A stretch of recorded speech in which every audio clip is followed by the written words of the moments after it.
Hello दोस्तों, नमस्कार। बहुत बहुत स्वागत है आपका हमारे चैनल इंडियन क्लासेस ऑफिशियल में। दोस्तों, हमारी बाल विकास की अवस्थाओं की सीरीज में आज हमारा चौथा टॉपिक है किशोरावस्था।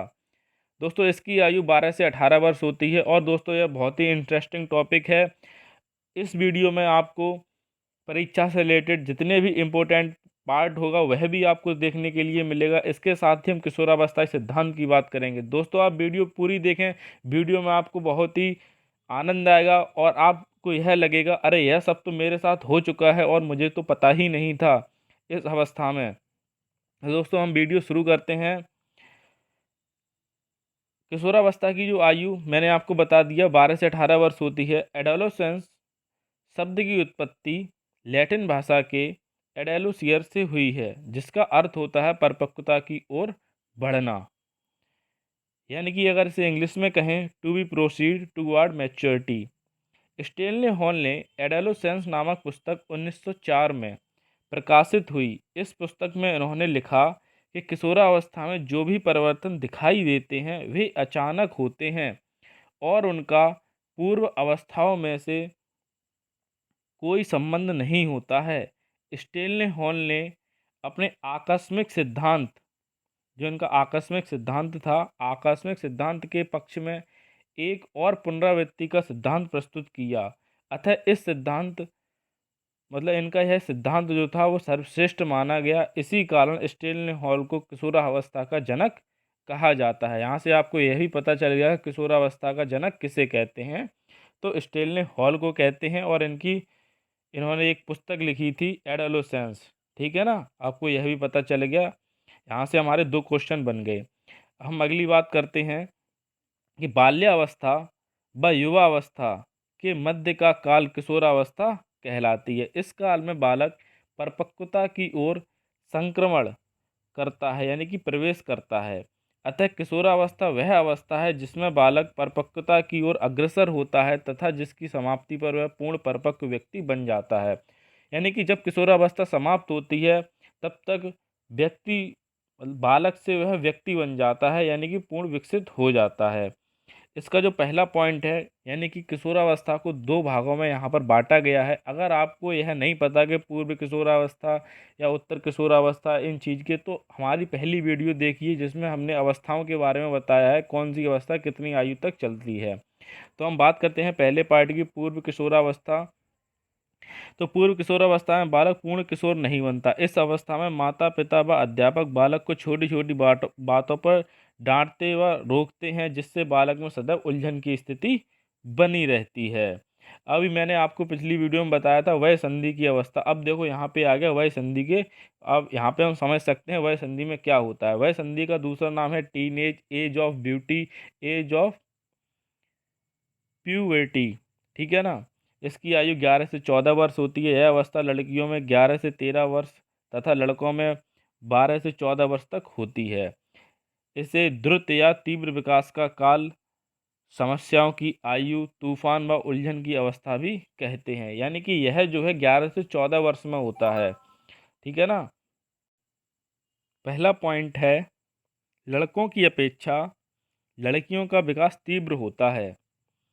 दूसरा है हमारा 11 से 13 वर्ष की लड़कियों की लंबाई, आवाज़ कोमल सुरीली, बगल व गुप्तांगों पर बाल तथा मासिक धर्म आना शुरू हो जाता है।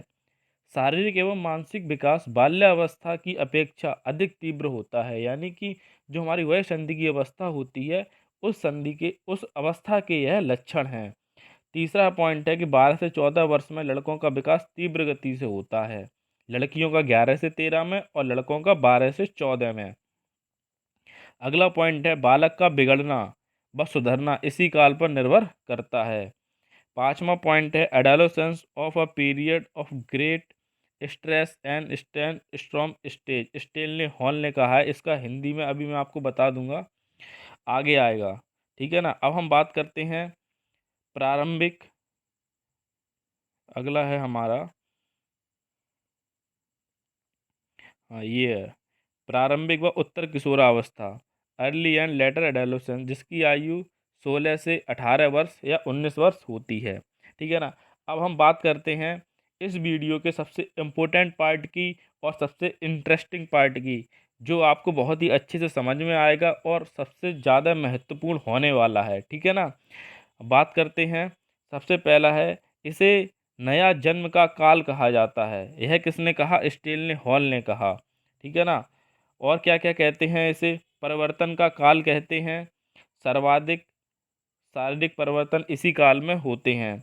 दबाव, तूफान, संघर्ष एवं तनाव का काल, जो अभी मैंने आपको ऊपर बताया था, period of stress, storm, struggle and tension, Stanley Hall ने यह कहा है।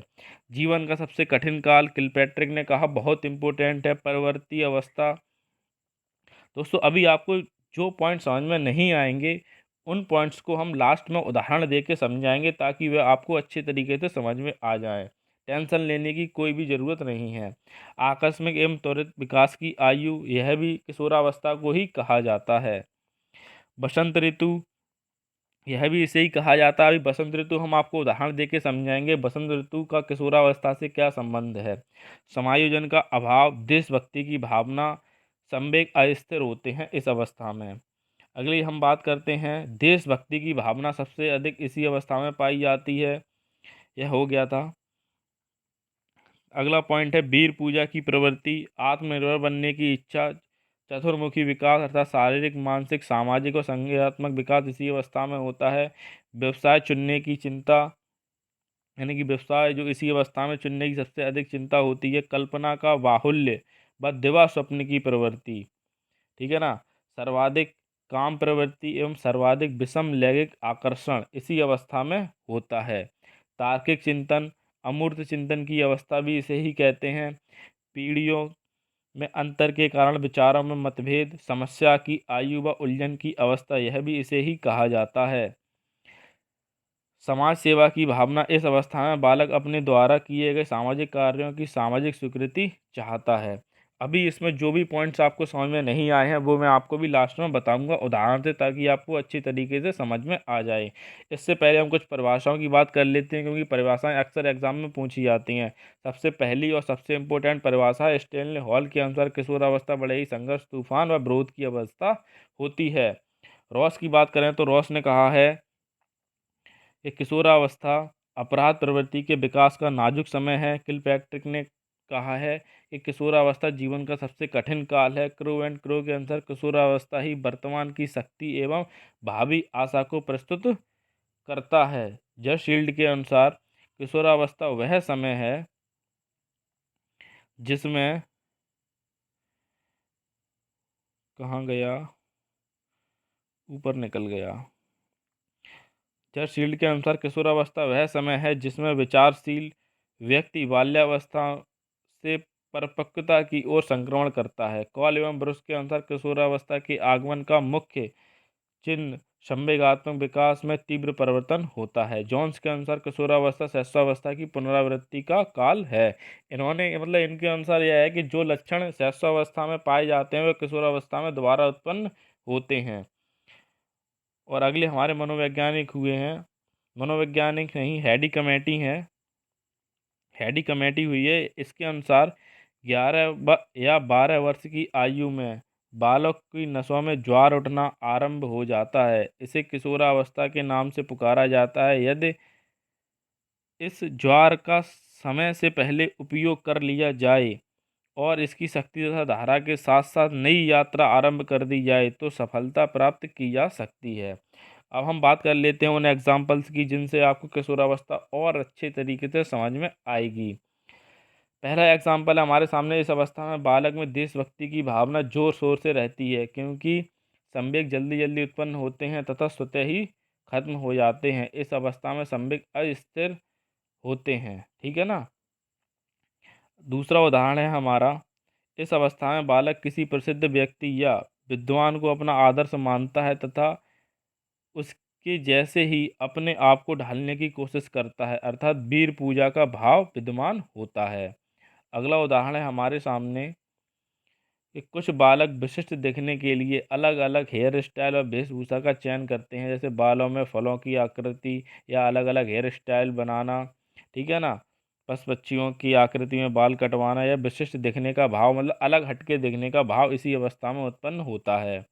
अगला उदाहरण है, इस आयु में कुछ बातें ऐसी भी होती हैं जो मन को बहुत अच्छी लगती हैं, जैसे किसी लड़की को पसंद करना तथा उसके जीवन साथी के रूप में चुनने के लिए सोचना, उसके साथ घूमना फिरना, अर्थात उसके लिए यह बसंत ऋतु का मौसम यानी बसंत ऋतु के समान होता है। अब आपको समझ में आ गया होगा कि इसे बसंत ऋतु क्यों कहा जाता है।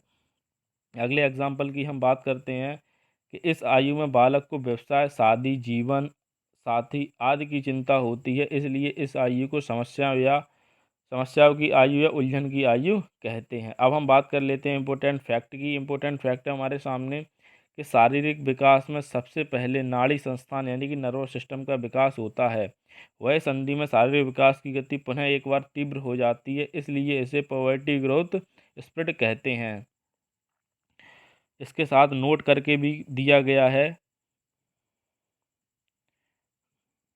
नोट है हमारे सामने कि मार्गरेट मीड नामक अमेरिकन महिला मनोवैज्ञानिक व मानव शास्त्री ने प्रशांत महासागर के सामोआ द्वीप की अविकसित संस्कृति की बालिकाओं की किशोरावस्था का अध्ययन करके यह बताया कि किशोरावस्था तूफान व तनाव संस्कृति से प्रभावित होती है। मार्गरेट मीड की पुस्तक sex temperament in three primitive society, इनकी यह पुस्तक है, उसमें इन्होंने यह लिखा है। ठीक है ना।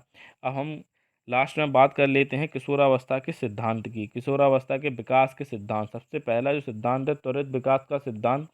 इस सिद्धांत के समर्थक स्टेनली हॉल हैं। इनके अनुसार शैशवावस्था और बाल्यावस्था में अचानक कोई परिवर्तन नहीं होता है, जबकि किशोरावस्था में जो भी परिवर्तन होता है वह अकस्मात होता है। और दूसरा जो इसका रूल है वह है क्रमिक विकास का सिद्धांत। इस सिद्धांत के समर्थक जो हैं वह हैं हमारे थार्नडाइक व हॉलिंगवर्थ। इनके अनुसार किशोरावस्था में जो भी परिवर्तन होते हैं वो एकदम ना होकर धीरे धीरे क्रमानुसार होते हैं। तो ये थी दोस्तों हमारी किशोरावस्था की वीडियो। अगर आपको वीडियो अच्छी लगी हो तो चैनल को सब्सक्राइब करें, वीडियो को लाइक करें, और आप इसका स्क्रीनशॉट भी ले सकते हैं। जो भी मैंने बताया वो बहुत इंपॉर्टेंट है, इसके लिए क्वेश्चन यहीं से बनेगा। ठीक है ना। मिलते हैं नेक्स्ट वीडियो में, तब तक के लिए जय हिंद।